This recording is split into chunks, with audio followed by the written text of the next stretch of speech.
heavy traffic, huge crashes for GTP and GTD championship contenders, and is Meyershank Racing back?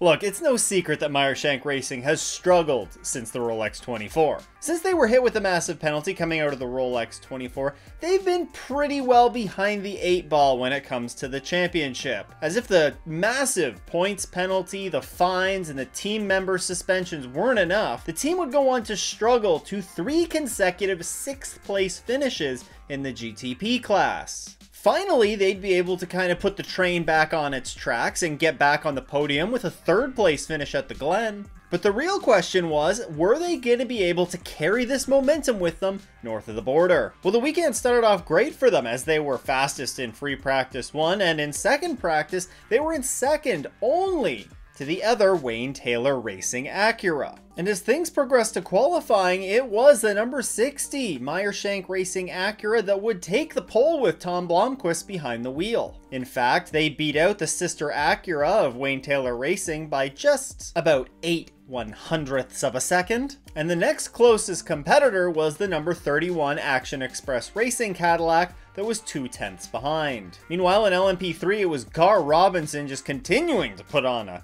clinic in that class. He was 4/10ths faster than the next fastest competitor. And GTD Pro had its first repeat pole sitter of the season as Jack Hawksworth and the number 14 Vassar Sullivan Lexus beat out the number 79 WeatherTech Racing Mercedes by 7/100ths of a second. Yeah, you could say that qualifying was pretty darn close here across the board. That carried over to GTD as Roman DeAngelis and the number 27 Heart of Racing Aston Martin took pole there, and they edged out the number 12 Vassar Sullivan Lexus by 3/100ths of a second. Moving on to race day, it was a beautiful and sunny day in Bowmanville, Ontario, and the crowd turned out to reflect the beautiful weather. Honestly, looking around, I was down at Moss Corner and it was a huge crowd packed over there. You could see them elsewhere throughout the track as well. Really just a great turnout at Mosport. And there was also a refreshing twist at the start of this race as well, as there was no real major incidents. We ran incident free for the first good chunk of this race. It was great to see a nice welcome change from some of the incident-filled starts that we've seen recently. And during that clean start, the 2 Acuras really started to lay it down. They bolted out to an early lead. Meanwhile, in LMP3, honestly, the racing in this class was probably the best of any of the classes, I would say, this weekend. There was a great battle that was unfolding here from 2nd on down to 4th. And this was after, of course, the 74 started by Gar Robinson. He bolted away from the LMP3 field, but a great battle unfolded here for a number of laps for 2nd through 4th. When the dust sort of settled down there, the number 13 AWA Duquesne was able to hold on to 2nd place. Number 17 was able to get around the number 30 Junior 3 Racing entry and jump up into 3rd place. At about the 40-minute mark, we started to see some strategy unfolding here as GTD Pro pit stops began to take place. Should also be noted that we did see an early BMW GTP pit stop. They didn't really have great pace all weekend, and they were trying kind of a roll of the dice here to see if they could use some strategy to jump up into the mix. And it wasn't too long after the GTD Pros started coming down pit lane that the GTDs would start to come down and make their first stop. Of course, this would come after minimum drive time had passed. However, we were just a couple of minutes shy of the halfway mark in this 2-hour and 40-minute race when the full course yellow was thrown for the first time. This was for the number 23 GTD Pro Aston Martin. At the time was driven by Ross Gunn. He was basically an innocent victim in this one, as the 79 WeatherTech Racing Mercedes, driven at the time by Jules Gounon, kind of drifted up going into turn 8. Looks like maybe carried a little bit too much speed into the corner, drifted up into the 23, and Ross Gunn was just along for the ride at that point. Thankfully, Ross would be alright. Now, the 79 did not escape from this. They would receive a penalty for incident responsibility that would set them behind the rest of the cars in their class. And unfortunately for the number 23, this is just another notch in the bad luck tool belt that they've been wearing this season. They have really not had much go their way so far. Now, during this safety car, one of the most bizarre, almost incident, or I guess it was an incident, of the season occurred. When taking the wave around, the number 24 BMW goes off in the gravel at Moss Corner, trying to avoid some track vehicles. Really, when it boils down to it, this is absolutely unacceptable to see happen during a race. And I think most of the blame here, if not all of the blame, lies with Philippe Eng. As the driver of the car, you need to be aware of flags that track marshals are waving around you. You can see here at the top of the hill, coming out of turn 4, there is a track marshal that is waving the white flag to indicate that there are slow vehicles on track ahead. It should be the driver's responsibility to take in that information and proceed with caution until they pass the slow vehicles. Now, perhaps there could be some better safety systems implemented by Imsa here as well. I'm not aware of if they have GPS positioning on these track vehicles and are relaying that information to teams, just where any and all track vehicles may be on track. Perhaps that's something that you could look at implementing. But really, at the end of the day, you're trying to catch up to the field again. You're taking a wave around. There's absolutely no reason for the level of risk to be this high, again, under a safety car condition. Now, miraculously, he avoided the trucks that were out on track and slid through the gravel, somehow didn't get stuck. That going up into Moss Corner, that's a steep hill, and you can see in the replay he's just gunning it to try and get out of there. It was a miracle that he didn't get stuck in there. He was able to continue. He would ultimately get a penalty, though, from Imsa for, quote, unjustifiable risk. Now, it's also around this time that the number 14 Vassar Sullivan Lexus from GTD Pro, they go behind the wall. They picked up some damage after the 9 Pfaff Motorsports Porsche made contact with them. Sort of on the exit of turn 1, both of them ended up taking a little bit of a trip through the grass, but were immediately able to continue. The ensuing damage, though, for the Lexus would pretty much take them out of contention in this one. We would also see a GTP lead change here as pit stops took place, with the number 10 Wayne Taylor Racing Acura taking the race lead. We would go green once again, but almost immediately after that, we're back under full course yellow. And this happened just as some of the GTP cars were starting to box for their last pit stop of the race. And the full course yellow, of course, that is being brought out is for a spun LMP3. Thankfully, though, it would be a short yellow, and we would be back to green flag racing with just about 45 minutes to go in this one.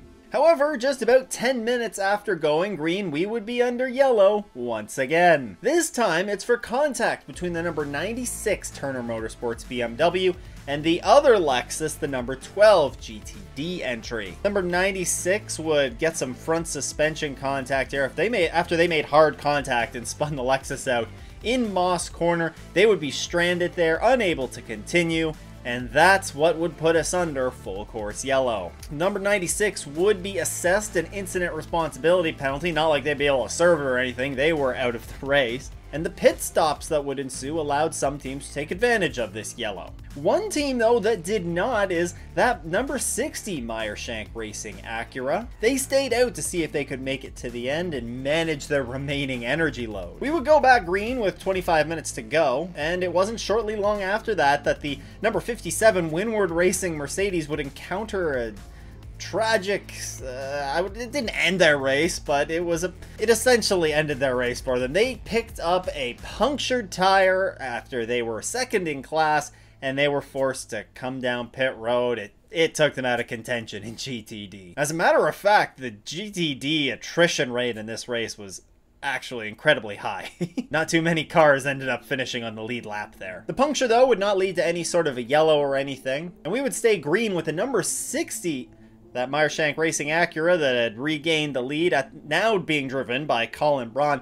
He bolted away from the rest of the GTP pack. He put up back-to-back lap times that were 1.4 and 1.6 seconds faster than the second place Wayne Taylor Racing Acura, and really just opened up a buffer that they would not be able to catch up to. Meanwhile, Corvette was also pulling a gap on the GTD Pro field. But GTD, as they had been the entire race, they were nose to tail with the Paul Miller Racing BMW and the Inception Racing McLaren duking it out there. But the real battle that was brewing was in LMP3 with the number 74 Riley Motorsports Ligier trying to track down the Junior 3 Racing Ligier in the closing laps. It all came to a head with about 6 minutes to go as the number 74 that was driven by Felipe Fraga saw an opportunity up the inside of the number 30 Junior 3 Racing's Garrett Grist. The two would make contact coming out of the final corner of the lap, and the number 30 was forced off course. Garrett Grist would remain in control of the car though, get that back on the tarmac and be able to continue on,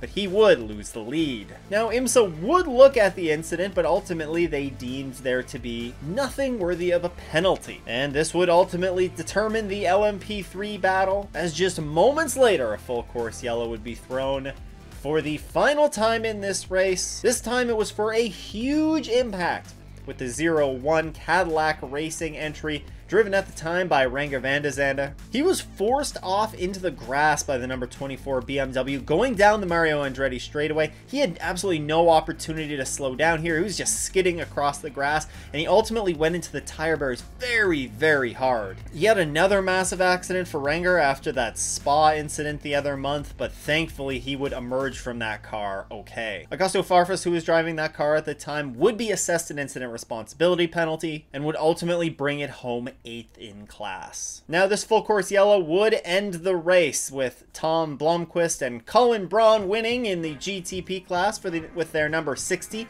Meyer Shank Racing Acura. They'd be joined on the podium by the number 10 Wayne Taylor Racing Acura and the number 25 BMW. And notably here, after an up and down race for the number 31 Action Express Racing Cadillac, they would bring it home in 7th place. Not a great race for them, and they were going to pay for it when we talk about the championship standings in a minute. And also notable, the number 5 JDC Miller Motorsports Porsche finished in 4th ahead of both of the factory Porsches. In LMP3, it was the number 74 Riley Motorsports entry, driven by Felipe Fraga and Gar Robinson, that would take the somewhat controversial win there. And this would also be their 3rd straight win in that championship. Now, they beat out the number 30 Junior 3 Racing entry of Ari Balo and Garrett Grist.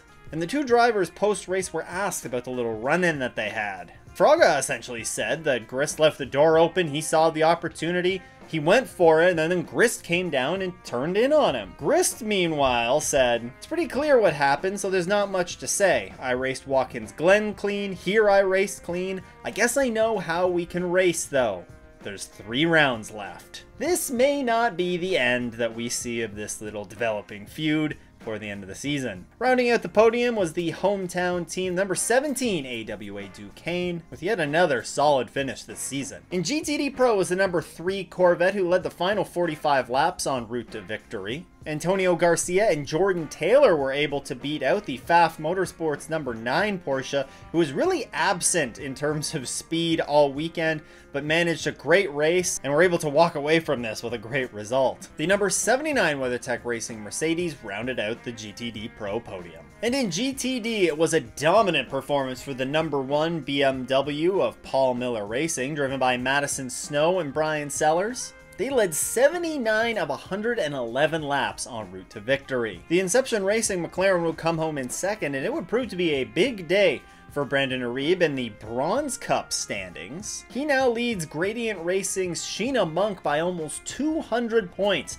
as they duke it out for that auto invite to Le Mans next year. Rounding out the podium in GTD was the number 32 Korthoff Racing Mercedes. Overall, it was kind of the opposite of what we saw at Watkins Glen last week, with a relatively tame, actually a very tame first half of the race, and then absolute chaos breaking out in the second half. There certainly were a couple of avoidable incidents and some massive shunts in this race that actually carried over. There were some massive shunts in some of the Sport Series too that we'll talk about in a second. But given what we saw here, we know CTMP is one of the smaller tracks on the calendar, and heading into this weekend, I was hoping that next year when we see the LMP3s gone from the grid, I was kind of hoping that maybe the LMP2s will come up and join the grid here at CTMP. But after seeing what all the traffic did this weekend, I'm not so sure of that. I think I'd be perfectly content with having, you know, all the GTD cars and the GTPs and that kind of being that. I don't know though, what did you think? Did you think it was a little bit too chaotic for your liking? Did you have no issue with it? Do you think it was just